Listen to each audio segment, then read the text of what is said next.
Hello and welcome back to Tesla News. My name is Marian and I'm your host today, and we're going to start with good news, but afterwards issues in China and what this means for Tesla. So we will look into all the details, and if you didn't subscribe to my channel yet, do consider subscribing so you're not going to miss any news anymore.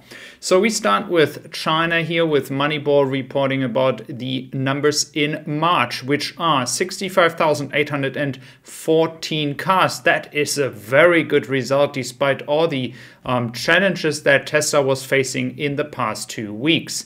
Then we have here exports of 60 cars. As you all might know, Tesla is not exporting any cars in March. It is only for the Chinese market. So this is all very good.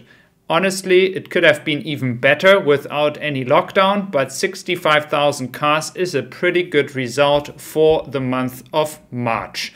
So now let's look into the Shanghai situation. So the situation is very, very frightening over there because many people are locked in their homes. They don't have enough food. There is already some demonstrations on the street, people fighting for food. And even though the Shanghai government said that they're going to test everybody today and afterwards they decide what's going to happen, they have mentioned several districts that are allowed to do several different things. So it's getting really complicated and not really good to understand how this is going to affect the factory in Shanghai.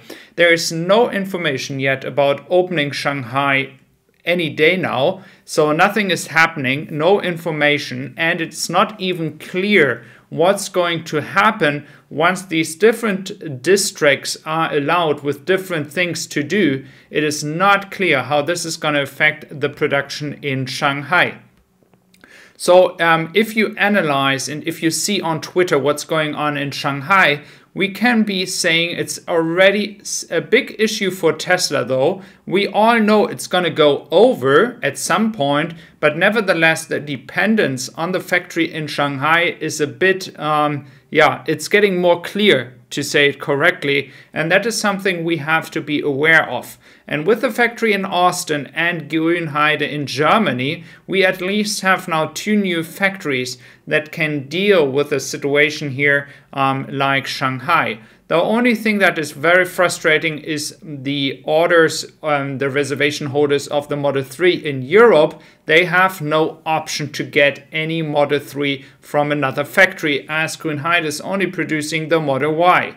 For those from Europe ordering a Model Y long range and they were expecting a Model Y long range from China, there is actually some good news. I have more and more information indicating that in 2 weeks there might be the Model Y long range production already happening here in Grünheide. So that is actually a good news. So the shift towards Model Y long range can happen soon, and so the dependence on China is not as big anymore. But everything that has to do with the Model 3 is a threat to the numbers, is a threat to the result of Tesla.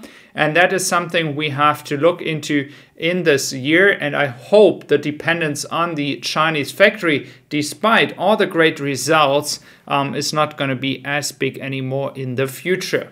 Now, looking at the Model Y long-range price for the European market, we might see some more increase here in the price in Germany. It might as well happen for the European market.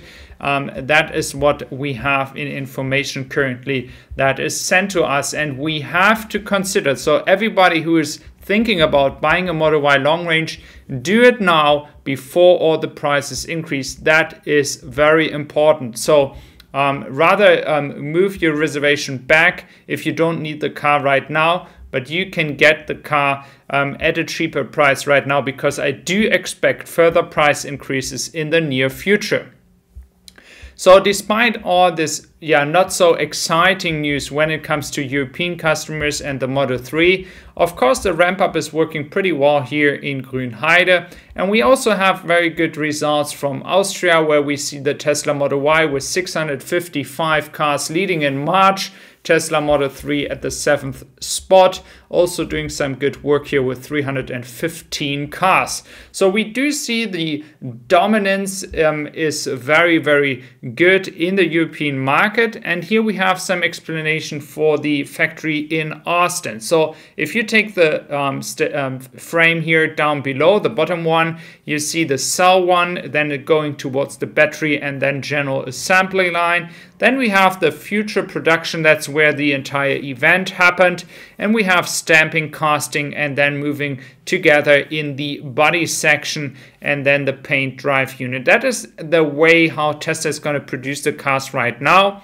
Of course, for the future production, the general assembly line might get bigger, but that is how the factory is operating right now.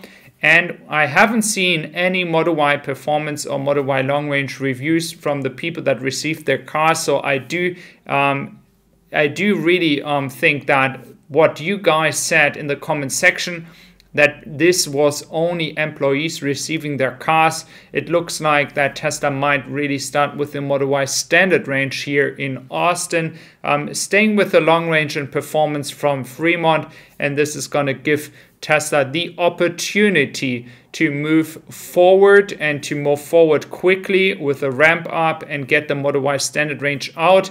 Let's see in the next few days until the website changes. I do expect certain changes here in the near future. But also we have more information regarding the speech that Elon Musk said. Sometimes you listen to a speech and you realize later on what's actually going to happen.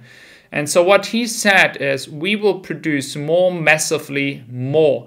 We will produce simpler, much more simpler. We will have our own next generation cell production.